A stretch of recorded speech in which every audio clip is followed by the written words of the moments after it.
अथ श्रीयोगवासिष्ठे मुमुक्षुव्यवहारप्रकरणे अष्टादशः सर्गः। श्रीवसिष्ठोवाच अस्यां वा चित्तमात्रायां प्रबोधः सम्प्रवर्तते बीजादिवसतोऽभ्युक्ता दवश्यं भावि सत्फलम् अपि पौरुषमादेयं शास्त्रं चेद्युक्तिबोधकम् अन्यत्वार्षमपि त्याज्यं भाव्यं न्याय्यैकसेविना युक्तियुक्तमुपादेयं वचनं बालकादपि अन्यत्तृणमिव त्याज्यमप्युक्तं पद्मजन्मना योऽस्मत्तातस्य कूपोऽयमिति कौपं पिबत्यपः त्यक्त्वा गाङ्गं पुरस्थं तं को नाशात्यतिरागिणम्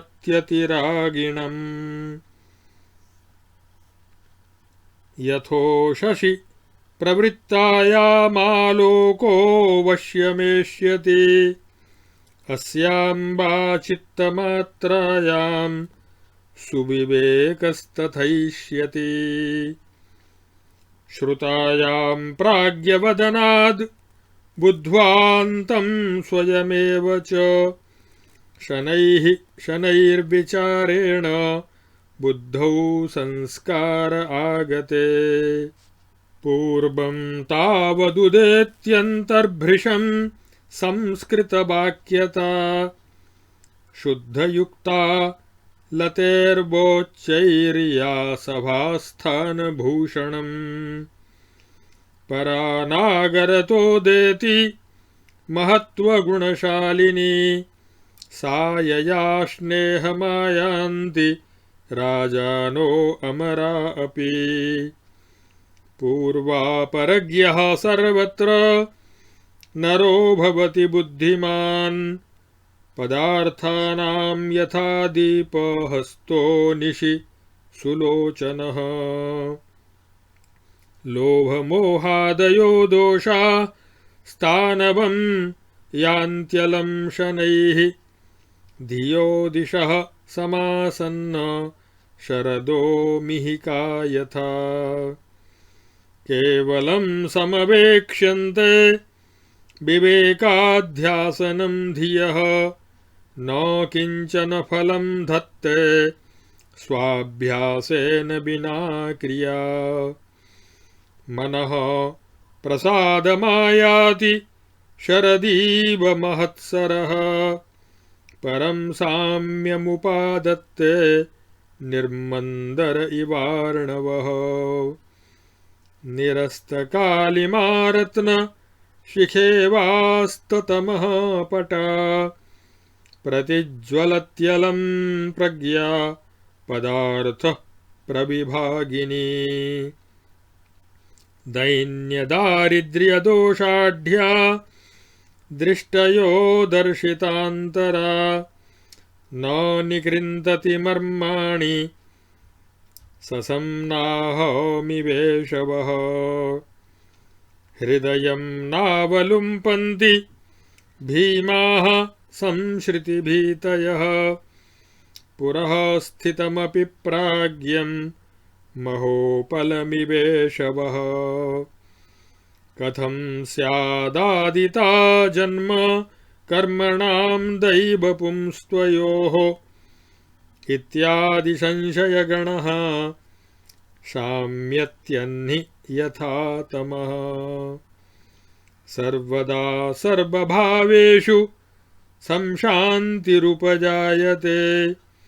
यामिन्यामिव शान्तायां प्रजालोक उपागते समुद्रस्येव गाम्भीर्यं धैर्यं मेरोरिव स्थितम् अन्तः शीतलता चेन्दो रिवोदेति विचारिणः सा जीवन्मुक्तता तस्य शनैः परिणतिं गता शान्ताशेषविशेषस्य भवित्यविषयो गिराम् सर्वार्थशीतला शुद्धा परमालोकदास्यधीः परं प्रकाशमायाति ज्योत्स्नेव शरदैन्दवी हृद्याकाशे विवेकार्के क्षमालोकिनि निर्मले अनर्थसार्थकर्तारो नोद्यन्ति किल केतवः शाम्यन्ति शुद्धिमायान्ति सौम्यास्तिष्ठन्ति सून्नते अचञ्चले जले तृष्णाः शरदीवाभ्रमालिकाः यत्किञ्चन करी क्रूरा ग्राम्यता विनिवर्तते दीनाननापिशाचानां लीलेव दिवसागमे धर्मभित्तौ भृशं लग्नां धियं धैर्यधुरं गताम् आधयो न विधुन्वन्ति बाताश्चित्रलतामिव न पतत्यवटेज्ञस्तु विषयासङ्गरूपिणी कः किल ज्ञातसरणिः श्वभ्रं समनुधावति सच्छास्त्रसाधुवृत्तानाम् अविरोधिनि कर्मणि रमते धीर्यथा प्राप्ते साध्वीवान्तः पुराजिरे जगतां कोटिलक्षेषु यावन्तः परमाणवः तेषामेवैकशोऽन्तस्थान् सर्गान् पश्यन्त्यसङ्गधीः मोक्षोपायाबबोधेन शुद्धान्तःकरणं जनं न खेदयति भोगौघो न चानन्दयति क्वचित् परमाणौ परमाणौ सर्ववर्गा निरर्गलाः ये पतन्त्युत्पतन्त्यम्बु बीचिवत्तान् स पश्यति न द्वेष्टि सम्प्रवृत्तानि न निवृत्तानि काङ्क्षति कार्याण्येष प्रबुद्धोऽपि निष्प्रबुद्ध इव द्रुमः दृश्यते लोकसामान्यो यथा प्राप्तानुवृत्तिमान् इष्टानिष्टफलप्राप्तौ हृदयेनापराजितः बुद्ध्वेदमखिलं शास्त्रं वाचयित्वा विविच्यताम् अनुभूयत एवैतन्नातूक्तं वरशापवत् शास्त्रं सुबोधमेवेदं सालङ्कारविभूषितं काव्यं रसमयं चारु दृष्टान्तैः प्रतिपादितम् बुध्यते स्वयमेवेदं किञ्चित् पदपदार्थवित् स्वयं यस्तु न वेत्तीदं श्रोतव्यं तेन पण्डितात् यस्मिन् श्रुते मते ज्ञाते तपोध्यानजपादिकं मोक्षप्राप्तौ नरस्येह न किञ्चिदुपयुज्यते एतच्छास्त्रघनाभ्यासात् पौनः पुण्येन वीक्षणात् पाण्डित्यं स्यादपूर्वं हि चित्तसंस्कारपूर्वकम् अहं जगदिति प्रौढो दृश्यपिशाचकः पिशाचोर्कोदयेनेव स्वयं शाम्यत्ययत्नतः भ्रमो जगदहं चेति स्थित एवोपशाम्यति स्वप्नमोहः परिज्ञात इव नो भ्रमयत्यलम् यथा संकल्पनगरे पुंसो हर्षविषादिता न बाधते तथैवास्मिन् परिज्ञाते जगद्भ्रमे चित्रसर्पः परिज्ञातो न सर्पभयदो यथा दृश्यसर्पः परिज्ञातस्तथा न सुखदुःखदः परिज्ञानेन सर्पत्वं चित्रसर्पस्य नश्यते यथा तथैव संसारः स्थित एवोपशाम्यति सुमनः पल्लवामर्दे किञ्चिद्व्यतिकरो भवेत् परमार्थपदप्राप्तौ न तु व्यतिकरोऽल्पकः गच्छत्यवयवः स्पन्दं सुमनः पत्रमर्दने इह धीमात्ररोधस्तु नाङ्गावयवचालनम् सुखासनोपविष्टेन यथा सम्भवमश्नता भोगजालं सदाचारविरुद्धेषु न तिष्ठता यथा क्षणं यथा देशं प्रविचारयता सुखं यथा सम्भव सत्सङ्गमिदं शास्त्रमथेतरत् आसाद्यते महाज्ञानबोधः संसारशान्तिदः न भूयो जायते येन योनियन्त्रः प्रपीडनम् एतावत्यपि ये भीताः पापा भोगरसे स्थिताः स्वमातृविष्ठा कृमयः कीर्तनीया न ते धमाः शृणुतावदिदानीं त्वं कथ्यमानमिदं मया राघव ज्ञानविस्तारं बुद्धिसारतरान्तरम्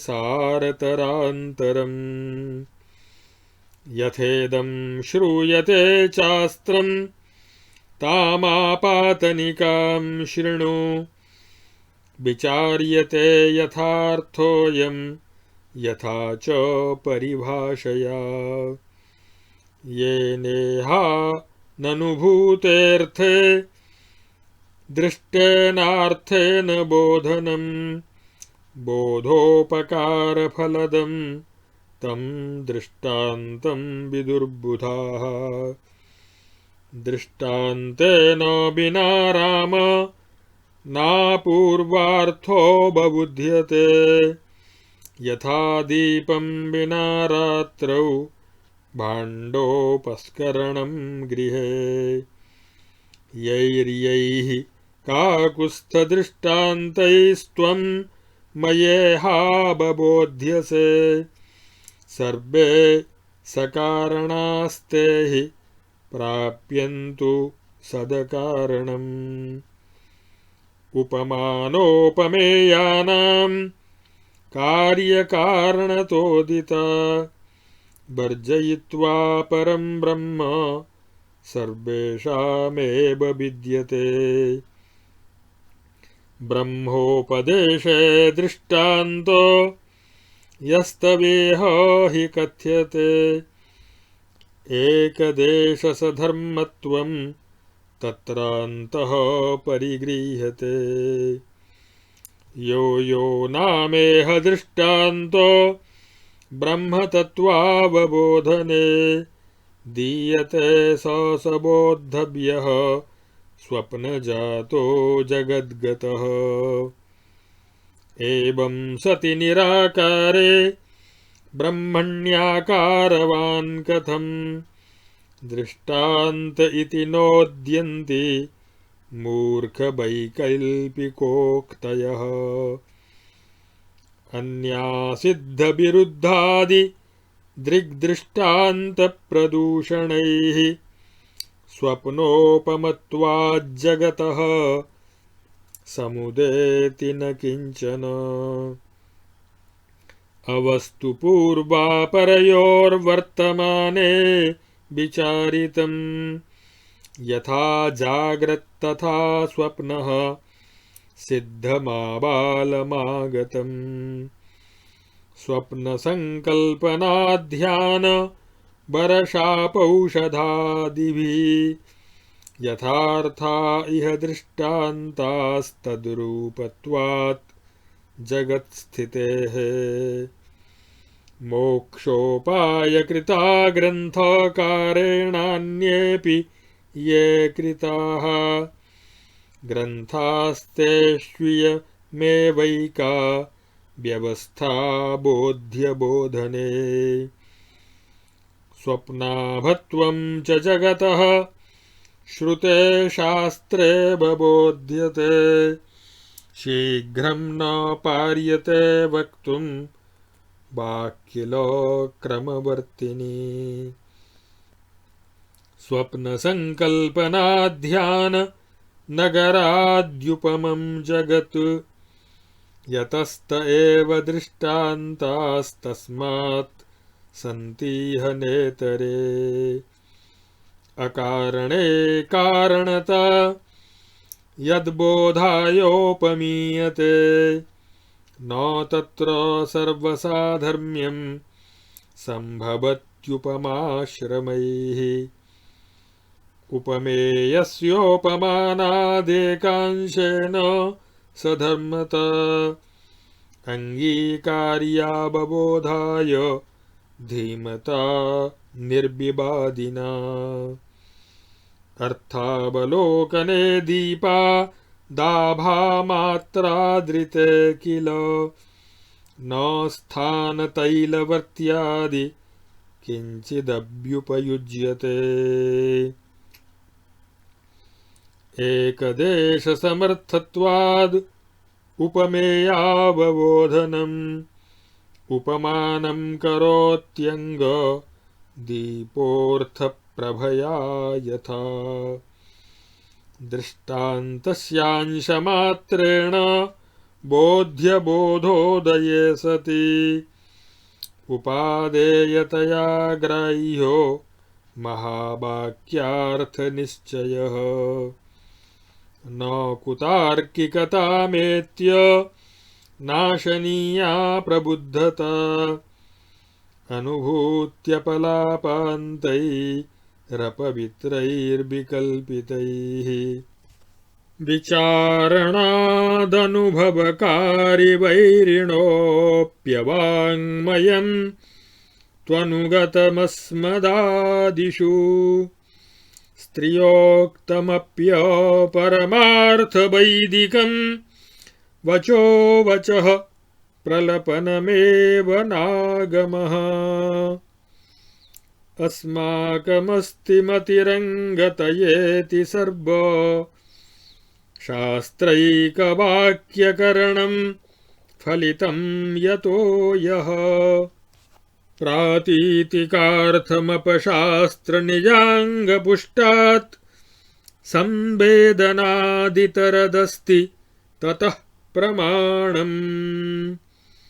इत्यार्षे श्रीवासिष्ठमहारामायणे वाल्मीकीये मुमुक्षुव्यवहारप्रकरणे दृष्टान्तनिरूपणं नाम 18 सर्गः। 18वें सर्ग का हिंदी अनुवाद। श्री वशिष्ठ जी बोले, जैसे शक्ति से युक्त उत्तम बीज को योग्य देश और काल और क्षेत्र में बोने से अवश्य ही फल होता है, इसी प्रकार से इस ग्रंथ को विचारपूर्वक सुनने और पढ़ने मात्र से ज्ञान अवश्य होता है। न्याय युक्त पदार्थ को अंगीकार करने वाले पुरुष को युक्ति अथवा न्याय युक्त सामान्य मनुष्य रचित भी शास्त्र ग्रहण करना उचित है, और युक्ति तथा न्याय विरुद्ध वेदोक्त बात को भी त्यागना चाहिए, क्योंकि मनुष्य को मुख्य करके न्याय पर ही चलना चाहिए। युक्त युक्त वचन बालक का भी ग्रहण करना उचित है। युक्ति विरुद्ध ब्रह्मा का कथन भी तृण के समान त्यागने योग्य है। हमारे पिता का खुदाया हुआ यह कूप है, ऐसा समझ के गंगा जल को त्याग करके और उस कूप का खारा जल भी जो पीता है, उस मूर्ख जन को कौन शिक्षा दे सकता है। जिस प्रकार प्रातःकाल के आरंभ होने पर प्रकाश अवश्य होता है, इसी प्रकार इस ग्रंथ का अध्ययन करने से, पढ़ने से उत्तम विवेक अवश्य प्राप्त होता है। बुद्धिमान पंडित के मुख से सुनकर स्वयं उसके विचार करने से धीरे धीरे बुद्धि में संस्कार आने पर सबसे प्रथम उसके अंतःकरण में वाणी का उत्तम तथा शुद्धता युक्त हरितलता के समान उच्च संस्कार उदय होता है, जो कि सभा का शिरोभूषण है। इसके अनंतर महान गुणों से शोभायमान बड़ी चतुरता उदय होती है, जिससे राजा तथा देवता भी प्रीति करने लगते हैं। इस ग्रंथ के सुनने से मनुष्य बुद्धिमान होकर पूर्वापर की बातों को ऐसे जानने लगता है जैसे दीपक को हाथ में लिए हुए उत्तम नेत्र वाला मनुष्य अंधकार युक्त रात्रि में पदार्थों को स्पष्टता पूर्वक देख सकता है। बुद्धि के राग, द्वेष, लोभ, मोह आदि दोष धीरे धीरे ऐसे क्षीण हो जाते हैं जैसे शरद ऋतु के निकट आने पर दिशाओं का निहार, दिशाओं का कुहरा समाप्त हो जाता है। हे रामचंद्र जी, आपकी बुद्धि केवल विवेक के अभ्यास मात्र की थोड़ी सी अपेक्षा रखती है और कुछ नहीं, क्योंकि बिना अपने अभ्यास के कोई भी क्रिया फलवती नहीं होती, फल नहीं देती।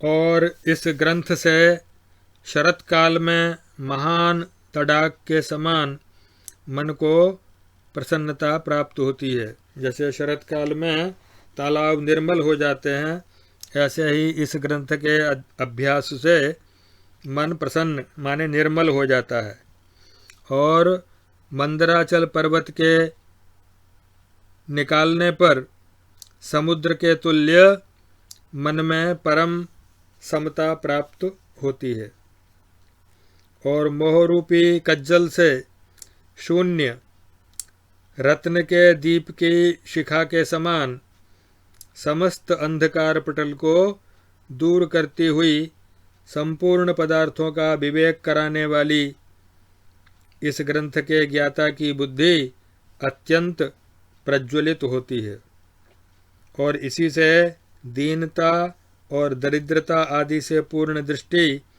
धनादि में निस्सारता का ज्ञान होने से पुरुष को ऐसे नहीं छेदन कर सकती जैसे कवच युक्त मनुष्य को बाण आदि छेदन नहीं कर सकते।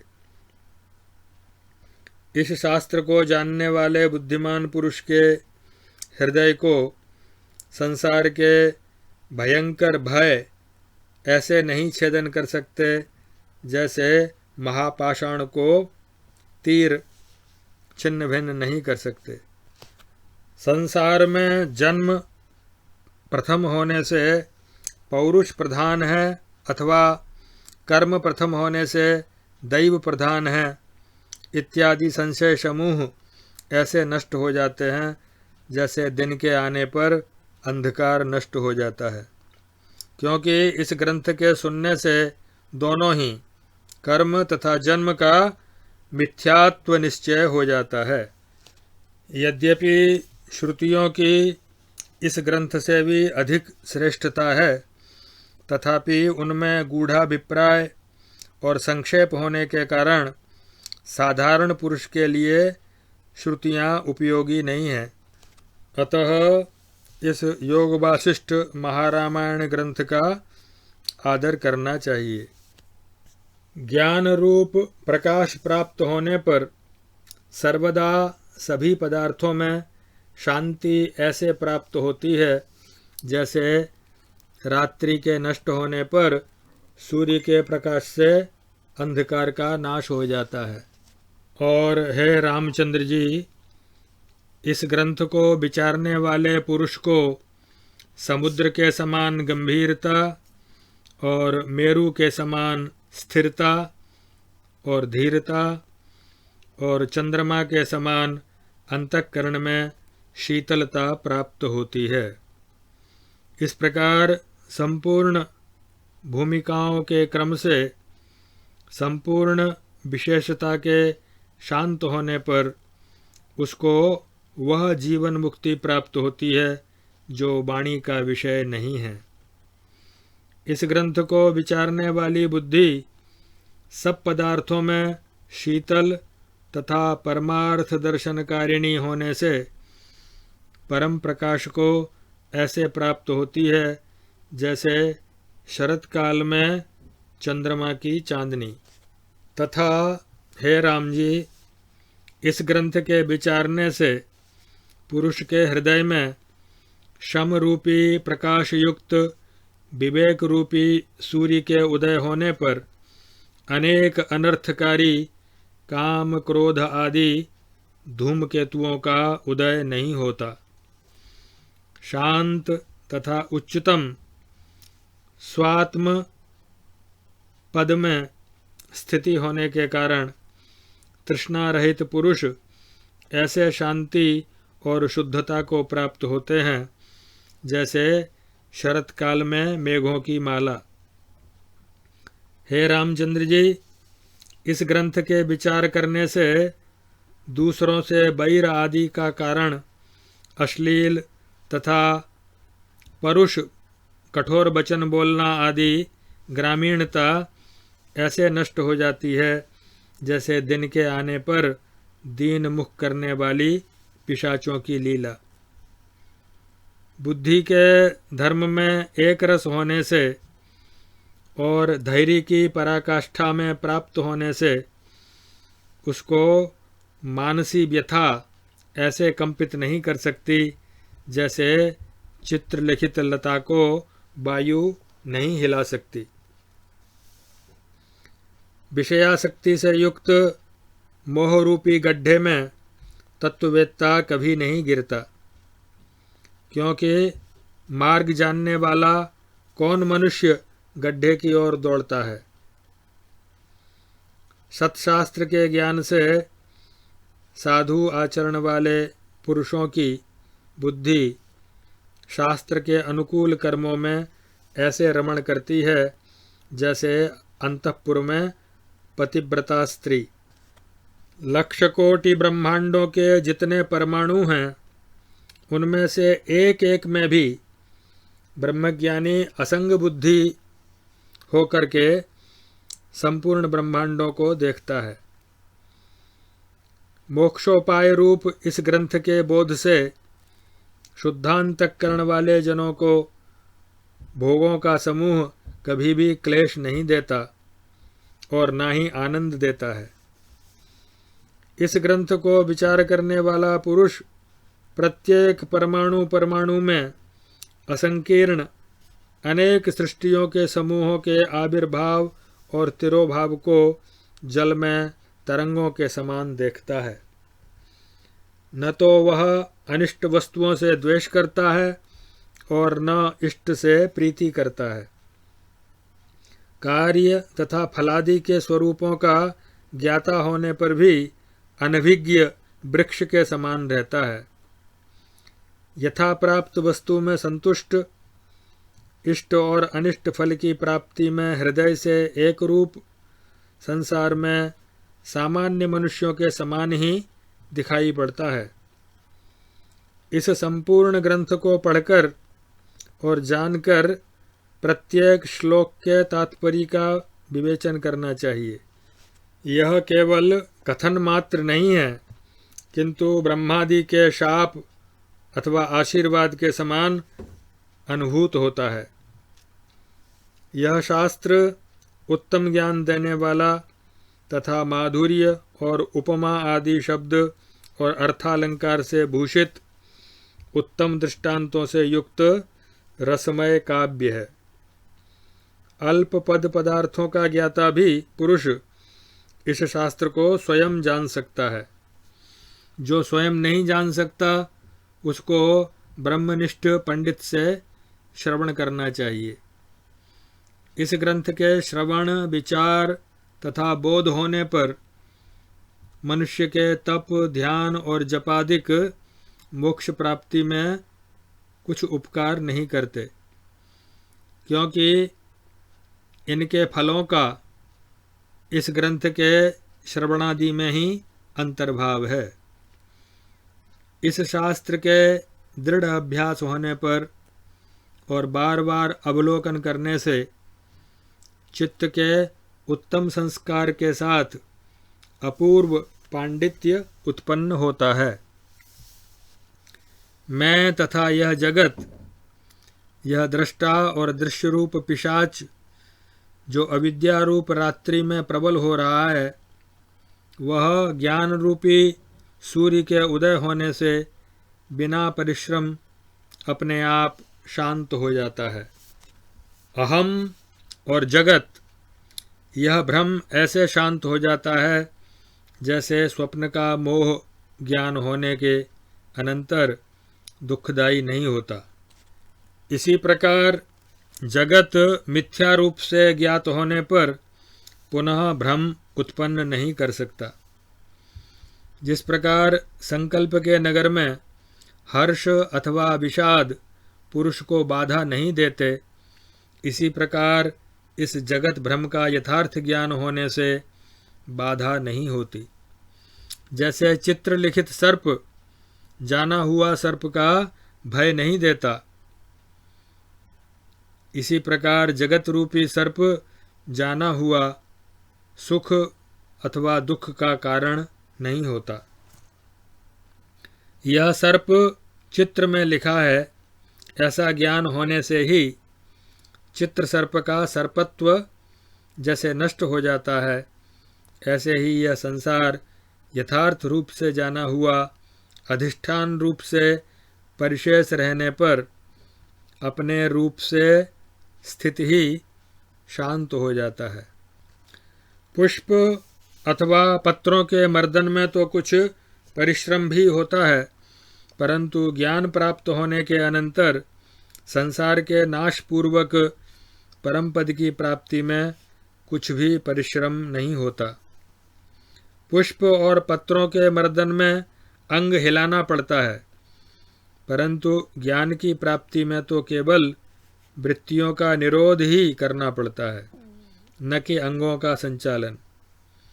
सुखासन पर बैठकर यथासंभव भोग जालों को भोगता हुआ देश और काल तथा यथासंभव सत्संग के अनुसार इस शास्त्र को अथवा उपनिषद आदि ग्रंथों का सुखपूर्वक विचार करने वाला और शास्त्र विरुद्ध मार्गों में न चलने वाला पुरुष संसार में शांतिदायक उस महाबोध को प्राप्त होता है, जिससे इस संसार में पुनः योनि यंत्र की पीड़ा नहीं होती।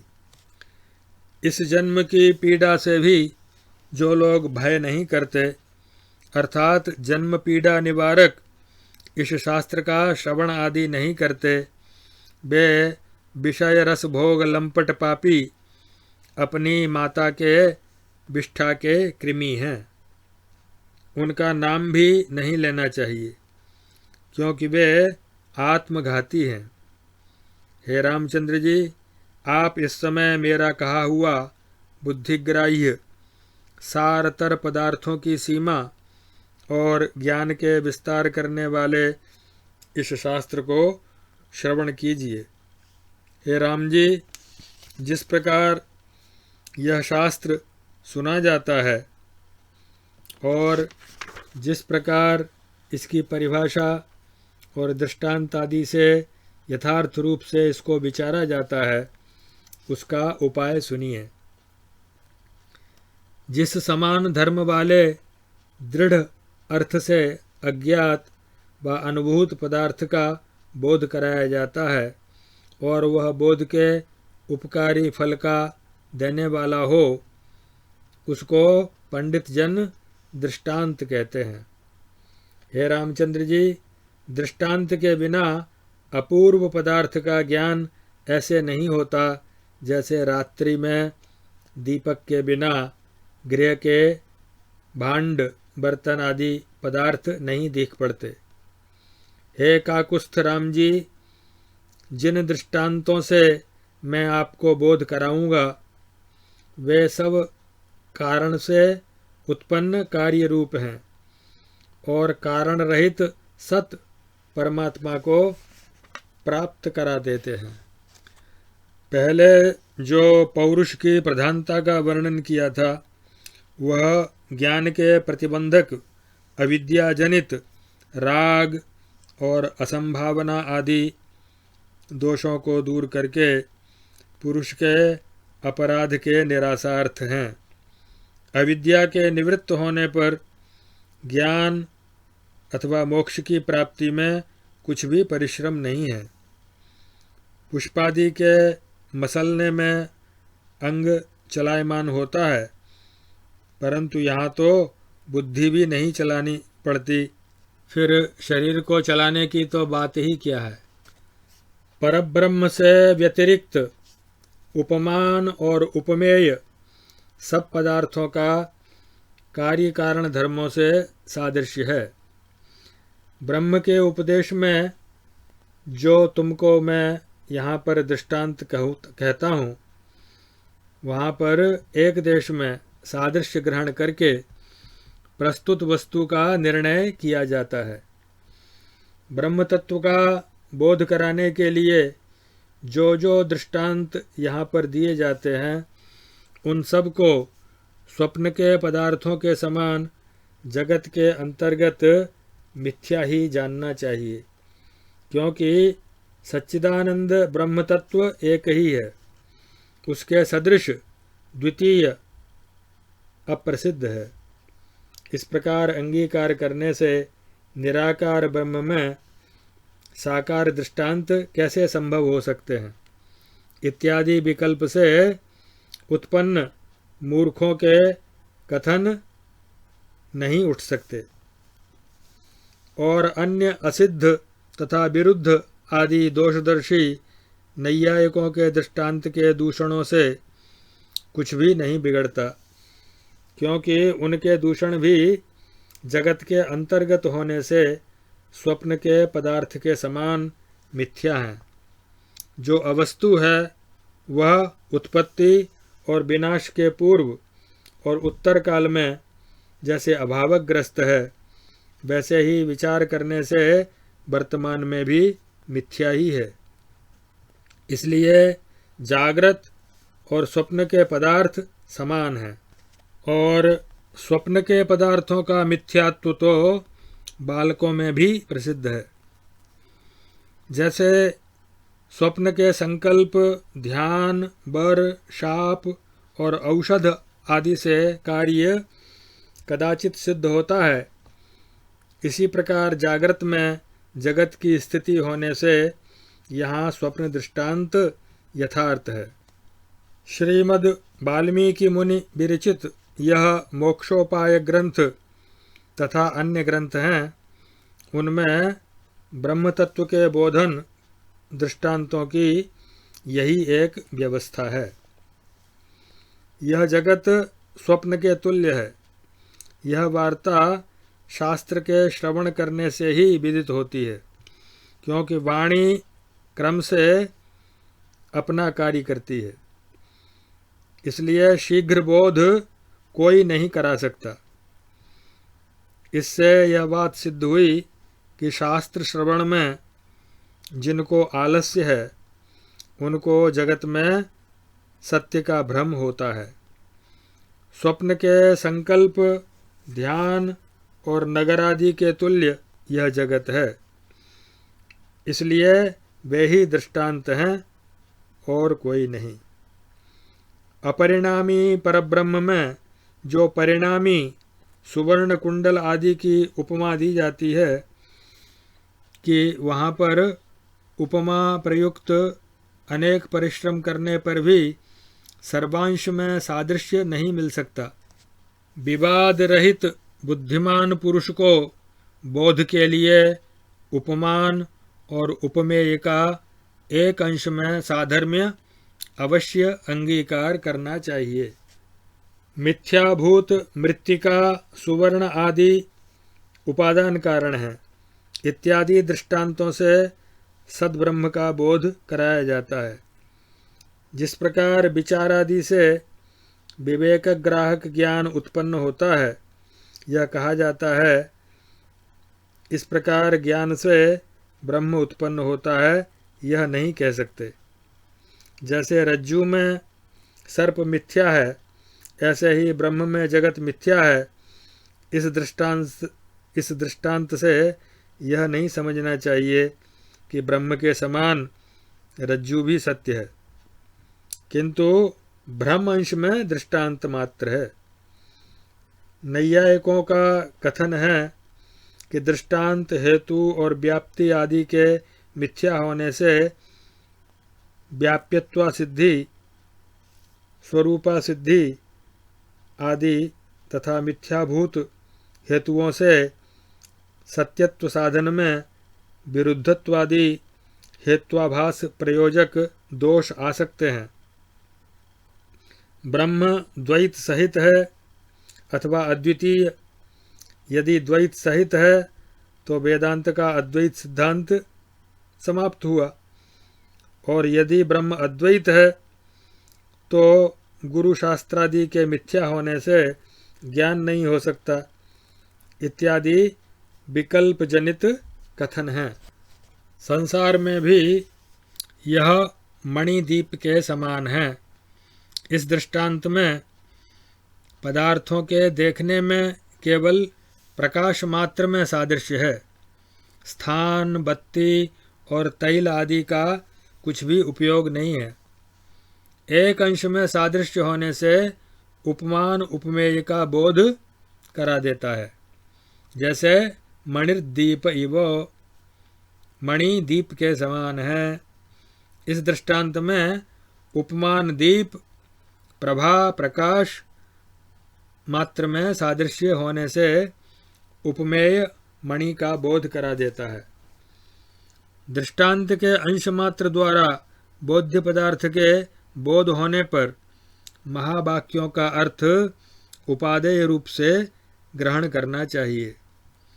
स्वप्न आदि के दृष्टांत से जगत का मिथ्यात्व सिद्ध होने पर और दृष्टांत के अंश मात्र से पदार्थ के शोधन द्वारा लक्ष्यार्थ का बोध उदय होने पर कार्य सहित अविद्या के उच्छेदार्थ अवश्य उपादेय होने के कारण सब श्रुति और शास्त्रों के महान तात्पर्य का विषय जो अहम ब्रह्मास्मि महावाक्य है, उसका लक्ष्यार्थ अवश्य ग्रहण करना चाहिए। शुद्ध अद्वैत सच्चिदानंद आत्मा ही ब्रह्म है, इस प्रकार जानने वाले विद्वान के प्रत्यक्ष को अपलाप करने वाले और अपवित्र सूकर आदि जन्म देने वाले विकल्पों से अपने को दुष्ट नैयायिक मान के परम पुरुषार्थ को देने वाली अभिज्ञता का नाश नहीं करना चाहिए। बिना विचार किए सांसारिक सुखों को ही मुख्य मानने वाले चार्वाक आदि के ही वचन जिनको प्रिय लगते हैं और संन्यास लक्षण मोक्षदायक धर्म प्रतिपादक महावाक्य आदि शास्त्र वचन बैरी के समान जिनको लगते हैं, परंतु विचार करने से नित्य आनंद परम पुरुषार्थ रूप मोक्षदायक होने से बैरी का भी वचन प्रमाण मानना चाहिए, और जो मोक्षदायक न हो ऐसा वचन परम प्रिया भार्या का भी हो तो भी उसे नहीं मानना चाहिए। हे प्रिय रामचंद्र जी, शास्त्र विरुद्ध केवल तर्कादि के ज्ञान की अपेक्षा से हमको तत्व साक्षात्कार लक्षण जीवन मुक्ति रूप शुभ प्रापक विधि अधिक प्रमाण है, क्योंकि वह प्रत्यक्ष अनुभव के योग्य और संपूर्ण श्रुति तथा अध्यात्म शास्त्र का सिद्धांत है। इत्यार्षे वासिष्ठ महारामायणे वाल्मीकीये देवदूतोक्ते मोक्षोपाये भाषानुवादे मुमुक्षु व्यवहार प्रकरणे दृष्टान्त निरूपणम नाम 18 सर्गः। 18वां सर्ग पूरा हुआ।